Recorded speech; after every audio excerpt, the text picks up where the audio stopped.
Relire le monde au travers des époques et des frontières pour illustrer l'action de la France dans la construction du monde. C'est en 1778 que Benjamin Franklin, envoyé en France pour défendre la cause des colonies américaines d'Amérique du Nord, fit la conquête de Paris. Sa bonhomie, sa faconde, sa diplomatie aussi, firent si bien merveille que la France entière se passionna pour l'indépendance américaine. Dès 1777, Lafayette débarque en Amérique. C'est là l'occasion rêvée pour la France de prendre sa revanche sur les Anglais après la guerre de 7 ans et le traité de 1763. Le ministère des Affaires étrangères conserve dans ses archives plusieurs lettres de Washington et une de Benjamin Franklin. Adressée aux principaux représentants de la France en Amérique, elle témoigne, elle aussi, de l'habileté diplomatique du futur premier président des États-Unis, qui savait flatter quand c'était nécessaire, remercier avec effusion, tout en ne perdant jamais l'occasion de demander à ses alliés ce dont il avait besoin. Lettre autographe de Washington. Quartier général de Marystone, 4 février 1780. Je remercie Votre Excellence de l'agréable nouvelle que vous me donnez des intentions de Sa Majesté très chrétienne de nous envoyer des secours en armes et en munitions, qui sera de première utilité. Lettre de Washington du 12 septembre 1780 adressée au comte de Guichen. Quartier général Bergen County, 12 septembre 1780. Le marquis de Lafayette est arrivé en Amérique en avril dernier, chargé par la cour de France de m'annoncer son intention d'envoyer une flotte et une armée pour coopérer avec les troupes de ces États. J'étais persuadée que si cela était compatible avec vos instructions et avec les plans projetés dans les îles, vous vous feriez un plaisir d'apporter votre concours à une coopération si nécessaire à ce pays, si avantageuse pour l'intérêt commun.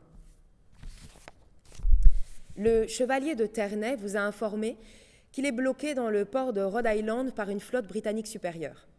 Et les troupes françaises sont naturellement dans la nécessité d'y rester pour garantir la sécurité de la flotte contre une attaque combinée par mer et par terre.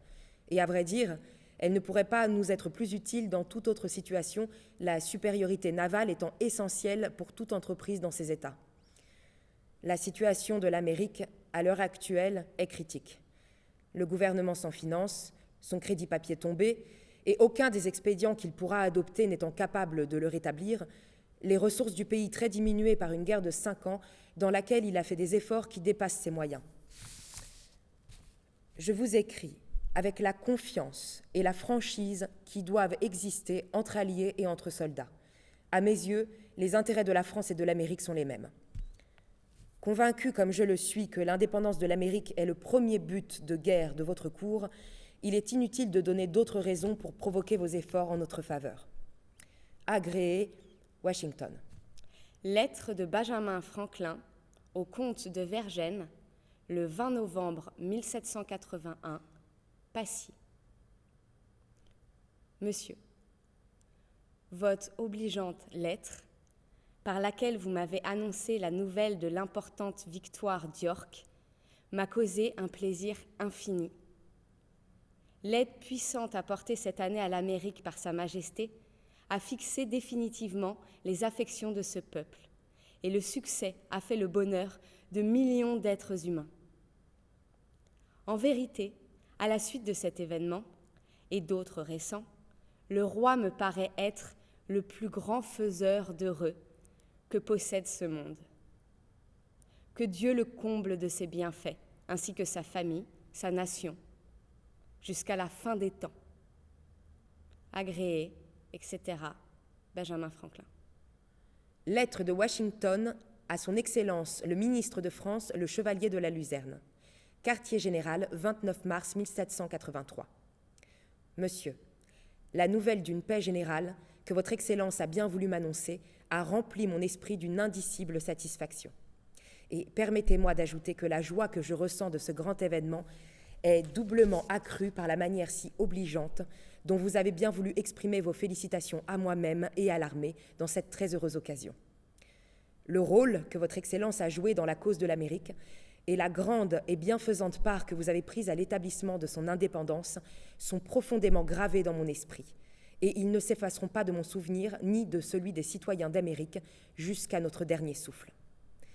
Recevez, monsieur, l'expression de ma reconnaissance et de mes félicitations les plus chaleureuses, avec l'assurance que j'aurai toujours le plaisir le plus sincère à participer à tout événement qui contribuera à votre contentement et à votre bonheur. Les articles du traité général ne paraissent pas aussi favorables pour la France du point de vue des acquisitions territoriales qu'ils le sont pour les autres puissances. Mais la conduite magnanime et désintéressée que cette grande nation a montrée au monde au cours de cette guerre et à la conclusion de la paix assurera au roi et à la nation une réputation qui aura plus de conséquences pour eux que toute autre considération. Monsieur Washington prie votre Excellence d'agréer ses plus sincères remerciements pour la joie que vous lui avez exprimée, et elle se permet à son tour de vous féliciter pour cet événement heureux entre tous. Avec mes plus profonds sentiments de respect et d'affection, j'ai l'honneur d'être, etc.